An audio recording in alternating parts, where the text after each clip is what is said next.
Welcome. It's been quite some time.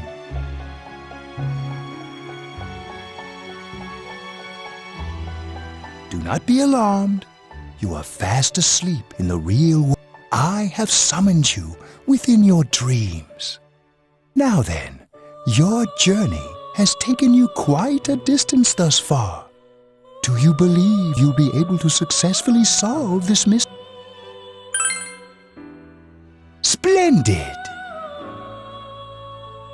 The precise destination of this vehicle, that too is getting rather hard to judge. If we continue driving blindly, we may end up leading you further away from the mystery that you must reach. Well, why don't we take a moment to look back on your journey? It was for that purpose that I summoned you here tonight, Margaret.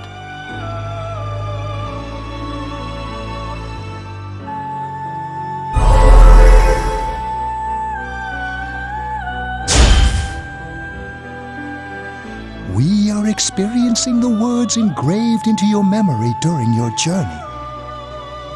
All right, let's go ahead and think this through as much as we need. If we leave any unanswered questions behind, we'll just be lying to ourselves.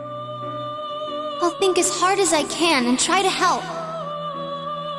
Come on, we've accomplished this much together, haven't we? Right.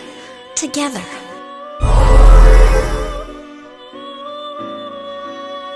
And it seems you have comrades with you as well.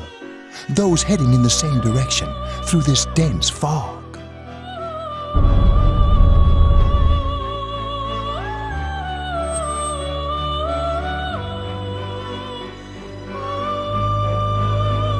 We'll be parked for the moment while I confirm our current heading. As I mentioned previously, this year will signal a great change in your life. Though there isn't much time left, it can be worth your while to take the time to stop and reflect. People are like water flowing in a river. There is only one stream, but all who pass through it are affected differently.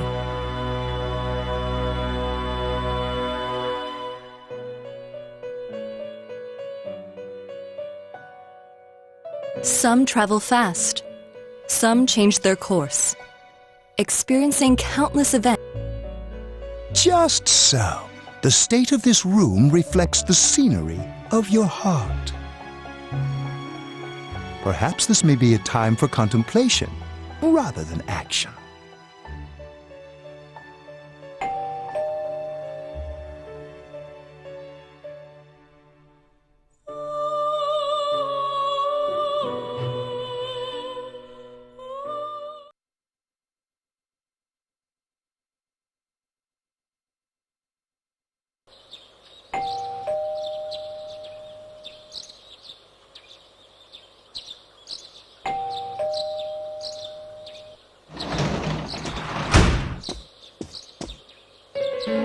Teddy's missing.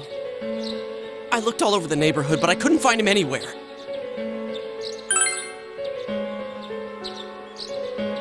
Yeah, me too.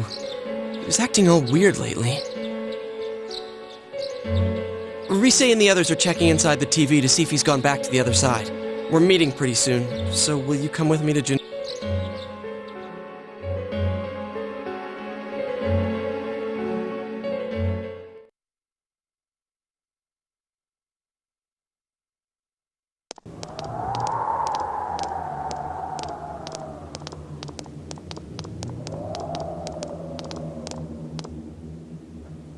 It's no use, man.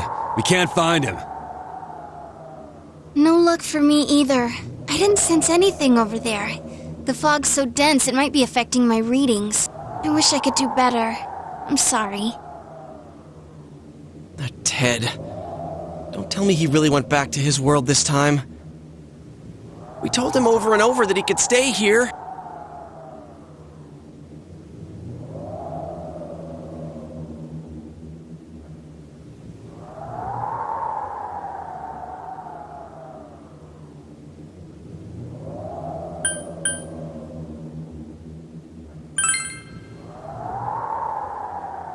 I guess that's all we can do right now.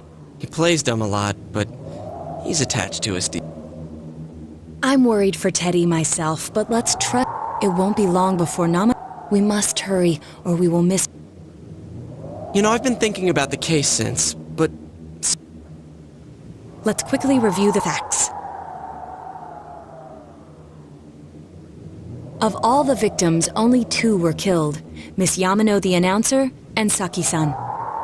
From the documents we found in the car, we know Namatame had some sort of dealings with them. After that, there were multiple attempted murders in which we were targeted. It was only when he took Nanako-chan that we caught him in the act, identifying his modus operandi in the process. I want to hear you put it like that. Sounds like the dude's guilty.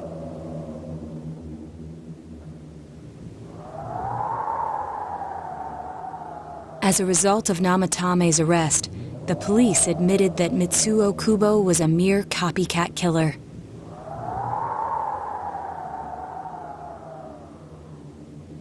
back up to yesterday. Remember when you said Namatame didn't have a motive to kill the announcer? That's what's bothering me. Right. Either he's completely nuts, or we're misunderstanding something. You lost me. She's trying to say that if Namatame is sane, then there may be facts in the case we don't know about yet. Sane or insane? Sounds like a play I saw before. When he talks about saving people, what does that actually mean? I don't think there's any doubt that it includes kidnapping people and throwing them into the TV. Could he mean saving them through death? He did call himself a savior and said that the other side is a wonderful world. So they'll be saved if they die? What a bunch of crap! The bastard should have gone and saved himself. What do you think, Senpai?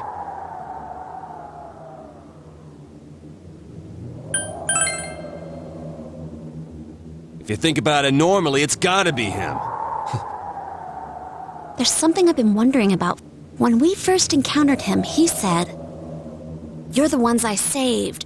Don't worry, I'll save this girl too."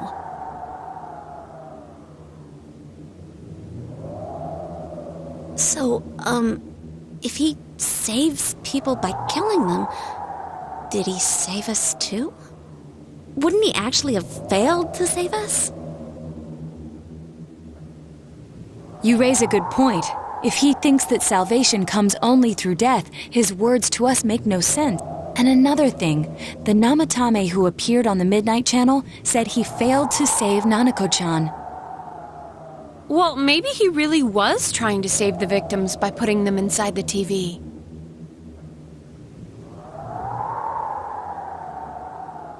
Come on, don't get all quiet like that. You guys know I just say the first dumb thing that pops into my head. The possibility that he truly intended. But he's still the one who threw in Saki-senpai and that announcer, right? Sure, we haven't nailed down his motives, but that doesn't change the fact that he killed them. Or what? You think someone else was involved? What makes...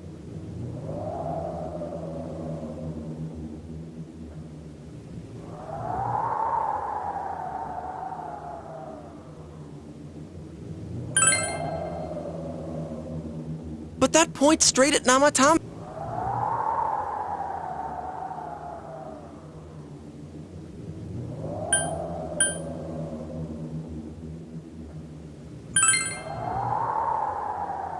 Warning letter?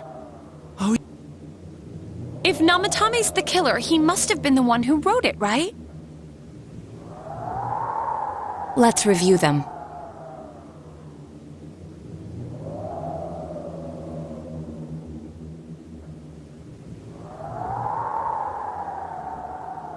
Yes, that's right. Isn't that kinda odd? Would someone who thinks he's saving people by killing them write stuff like, "Don't rescue or kill"? Yeah, and the will be put in and killed part doesn't make sense either. If the killer was writing it, Wouldn't it be more like I'll put in and kill? Hey, could...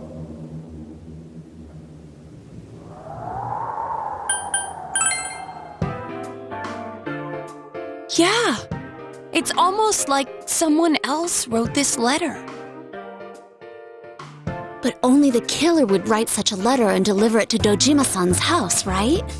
If someone else wrote it, that could only mean... Dear God. Since this is such an unusual case, I was absolutely convinced that other than the Kubo incident, there was one culprit. So Namatame really was trying to save his victims? Everything is exactly the opposite of what it first seemed. In Namatame's parlance, failing would have been the first two cases when the victims died.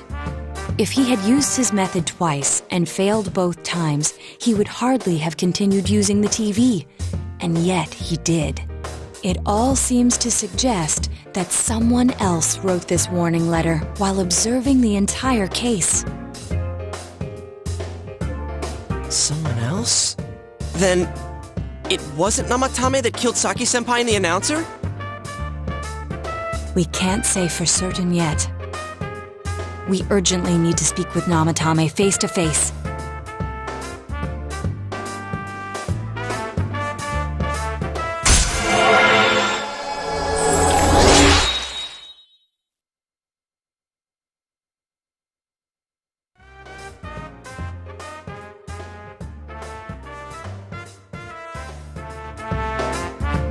How though? After what happened yesterday, they said they're gonna tighten security. I have a plan, but there's no time to waste. Let's hurry to the hospital.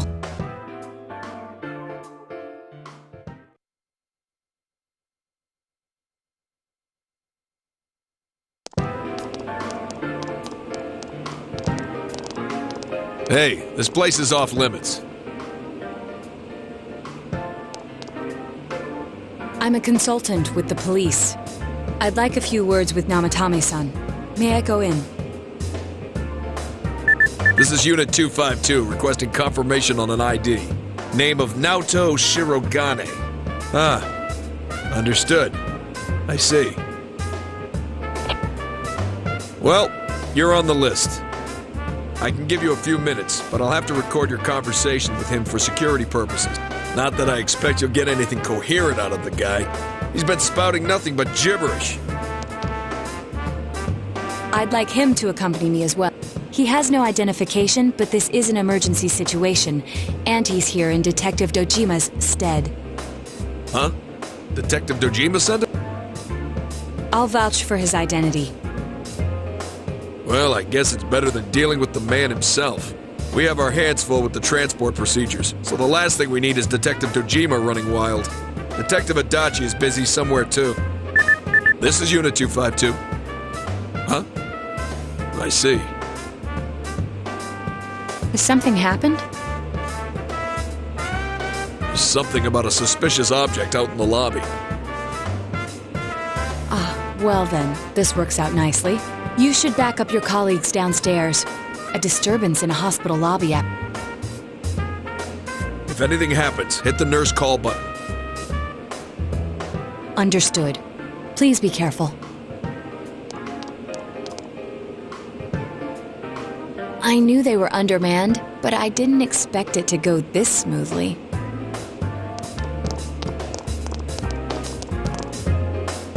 Wow.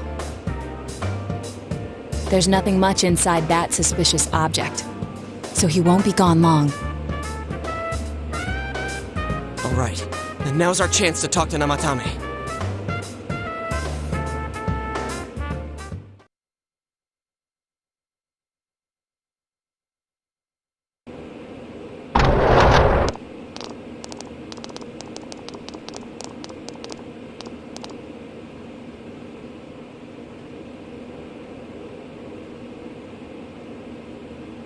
Namatame-san, there's something we'd like to ask you. It's tempting to think that you were the culprit behind this entire... And to be honest, there are many in this town who hope you are. but we are here to learn the truth. So please, answer our questions. Huh?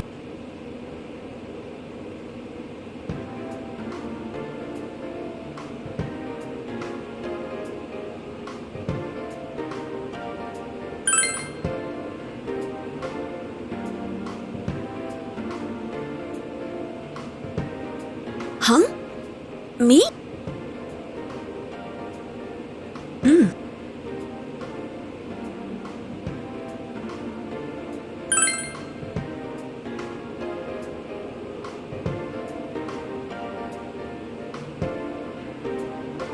They were killed. I couldn't save them.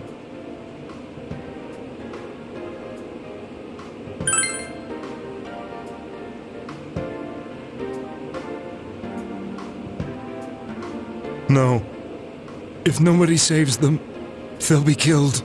That's why. Then tell me if my estimation is correct so far. After discovering the Yamano and Konishi incidents, you realized an appearance on the Midnight Channel meant certain death. Thus, to save her from that fate, you kidnapped Yukiko Amagi. You couldn't let her be killed, so you threw her into the TV, preventing the killer in this world from reaching her. And you repeated the process as more individuals appeared on the Midnight Channel.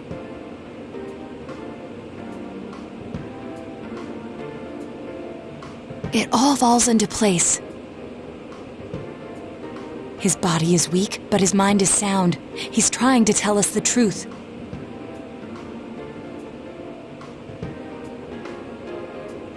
Yeah, but if the stuff he's saying is true...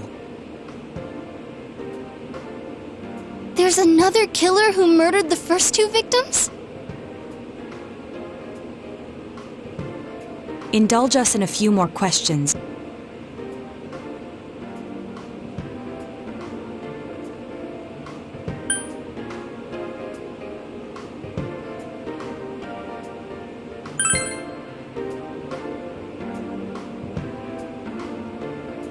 What are you talking?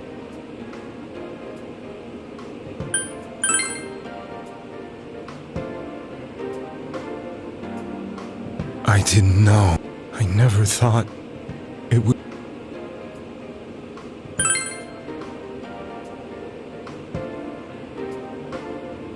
I have no idea.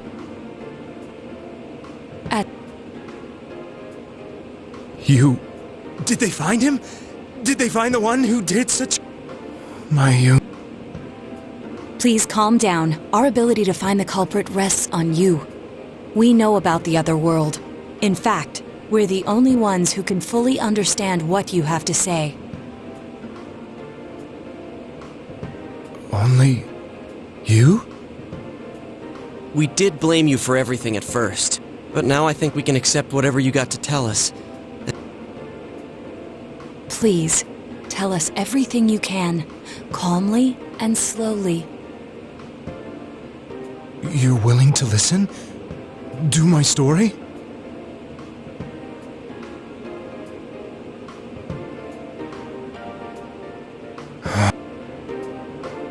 All right.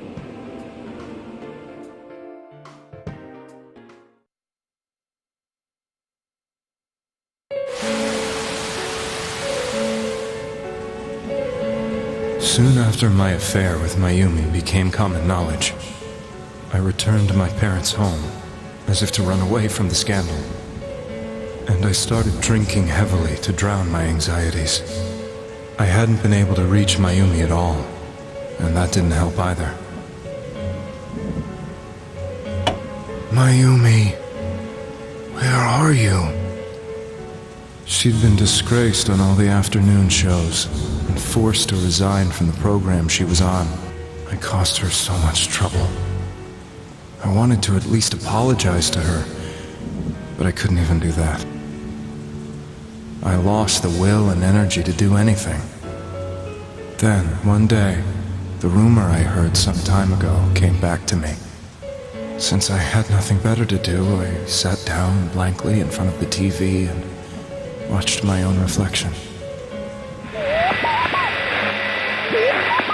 And all of a sudden, there was Mayumi. Mayumi? Is that you? The Mayumi inside the TV looked as if she was calling to me for help. Mayumi? Mayumi! When I reached out unthinkingly to touch her, my arm disappeared into the TV, as if I had dipped it into a pool of water. I was so shocked that I lost my balance and nearly fell face first into the TV.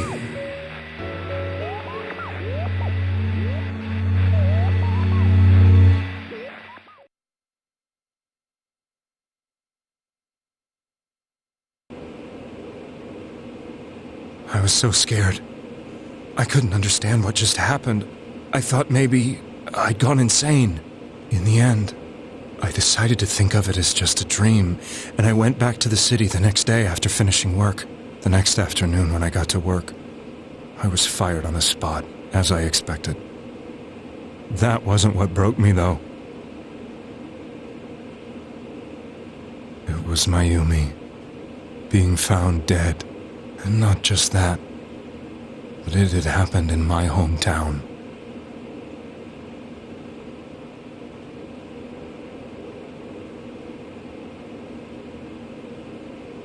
I was dumbstruck. But later on, I remember the image of Mayumi I'd seen that night. Was it not a dream? Could it really have been an SOS from Mayumi? I hadn't touched another TV because the first time was so terrifying, but I decided to try it again. And I confirmed that none of it was a dream. So that image, was it something Mayumi showed me, calling for help? That's how I felt. And eventually, you learned of the Midnight Channel. I remembered that when Mayumi was alive, she was chasing a rumor about some bizarre TV program. I'd heard about it before, but I thought it was just an urban legend. But then Mayumi appeared on it, and later turned up dead. The more I thought about it, the harder it became to believe that the two events were unrelated. Soon after that, I came back to Inaba to answer the police's questions. I'd lost my job, and I wanted to know the truth of Mayumi's death for myself. Then, on another rainy night, someone else appeared on the Midnight Channel. It was a girl.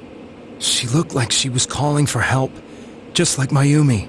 The first thing that came into my mind was, maybe this girl will be the next to die. And that was Saki-senpai. I'd been following all the news about Mayumi, so I noticed right away that she was the girl who found Mayumi's body. And if my hunch was right, she'd be the next victim. I didn't want her to die the way Mayumi did, so I desperately kept watching. I was consumed with the idea of rescuing her. Then, little by little, her image on the screen came into sharper focus. It became sharper? How did you find out it was her? After I came back, my father couldn't bear to see me in such low spirits, and gave me a job with the family business. I met that girl when I delivered a package to the liquor store.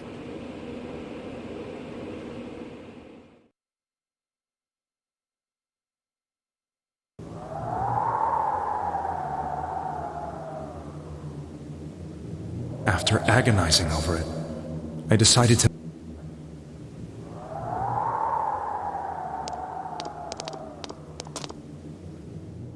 But that same night, on the TV,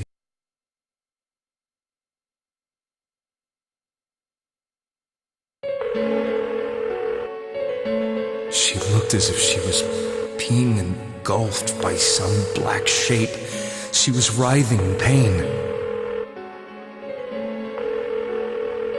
That's why I warned her. Why won't she pick up the phone? Come on! Please!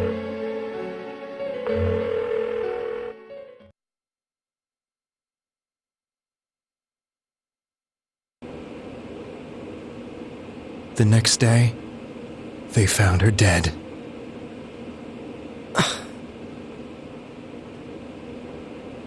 I knew she was going to be murdered, but I couldn't save her. I blamed myself, thinking there must have been something I could have done. There was no one who depended on me. Nobody at work, not even my wife. Mayumi was the only one who accepted me for who I was. But she was murdered, and the same person killed another girl. I was beside myself. I couldn't forgive myself for doing nothing. You really did love Miss Yamano. Yes, from the bottom of my heart. Before I was married, my wife made it big in show business. I was happy for her, but it put a strain on our relationship. I think I can kind of relate. It was around that time when I met Mayumi. She was interviewing our candidate for the next election.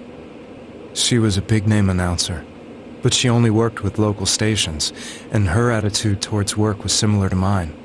We both came from Inaba, so she was easy to talk to.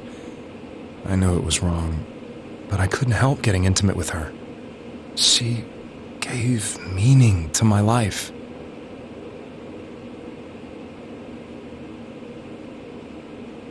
Soon after Saki-san was found dead, yet another girl appeared on TV. That was you.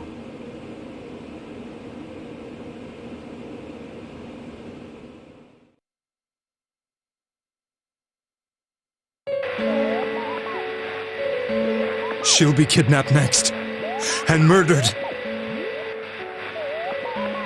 I can't let her end up like Mayumi and that other girl. This time, I'm gonna do something. My opponent was a murderer who left no clues to his identity. I thought hard about what I could do to protect her from someone like that. I'll never convince her. If she gets suspicious and they arrest me, who'll save her then? The girl inside the TV looked as if she was smiling at me, and that's when it hit me. I apparently had the power to go through the TV screen to the other side. Then, what if I put her into the TV and give her shelter there before the killer gets her? What are you trying to tell me? That it's safe over there? Is that it? The girl inside the TV seemed to smile at me again, and I thought, no matter what kind of place it might be, it's better than being slaughtered. Once things calmed down, I could just let her out again. If she's inside the TV, there's no way they can find her. It felt as if everything was starting to come together in my mind. Could it be that Mayumi gave me that power to prevent any more victims from meeting her fate? Was it my mission to save people? But there was a big... If I explained the situation to the victim, they wouldn't understand. I had already tried that and failed miserably. It seemed the only thing I could do was to take them away. If that was my mission, I'd just have to do it. Or so I thought. Mayumi, please lend me your strength.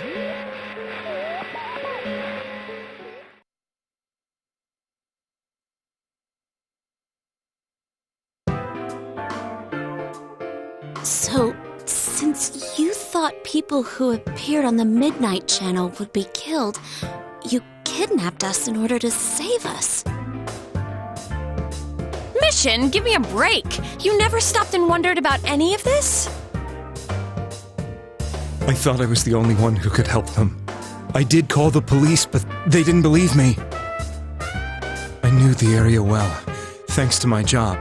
I had a large truck, and I could move around without suspicion. I thought my job as a delivery man would be the perfect cover for my mission. I thought no one else could do it. But are you telling me that I wasn't saving them?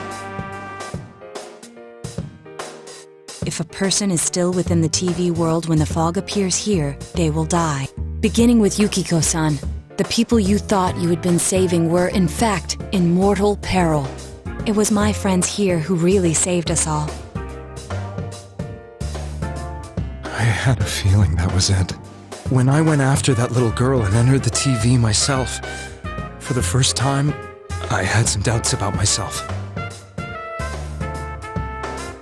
You refer to Nanako-chan, correct? The police were after me, so I had to get away. But I still felt I needed to do everything I could to save that poor little girl.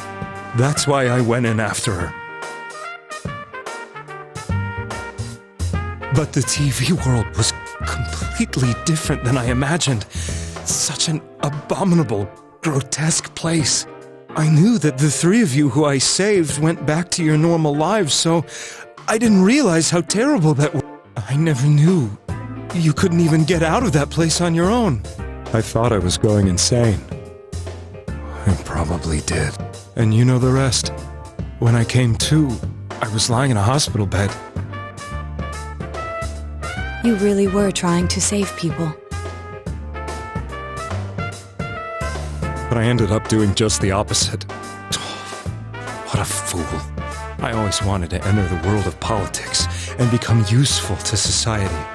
But after losing my job and the woman I loved, all I had left was this power. I convinced myself that world was some sort of sanctuary, and I secretly believed myself to be a hero.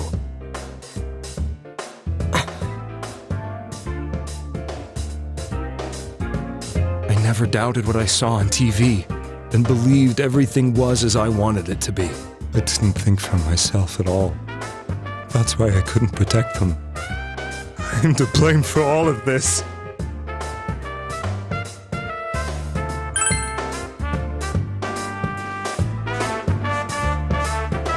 I suppose so.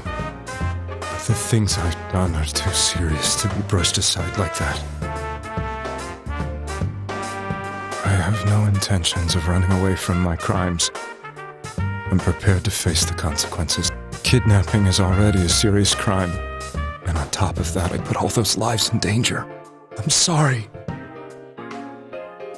The Midnight Channel and the other world, you can hardly be blamed for failing to understand them properly.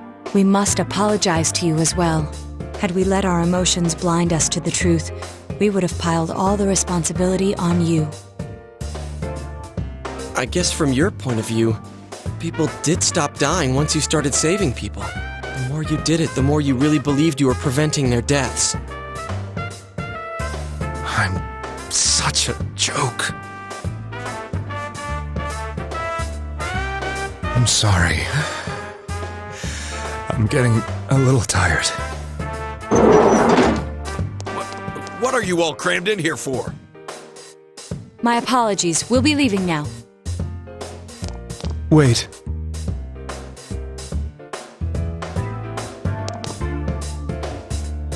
I beg you, please, find whoever's behind this.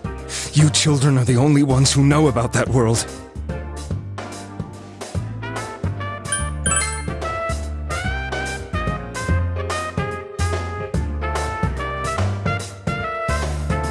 It's all clear now. He never committed any murders. It was another party who threw the first two victims into the TV.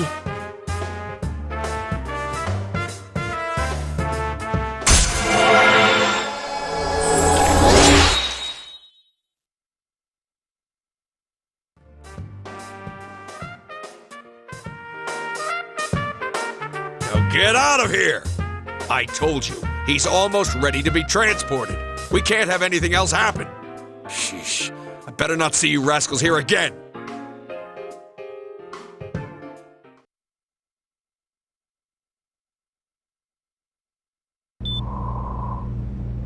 Nanako-chan looks like she's in pain.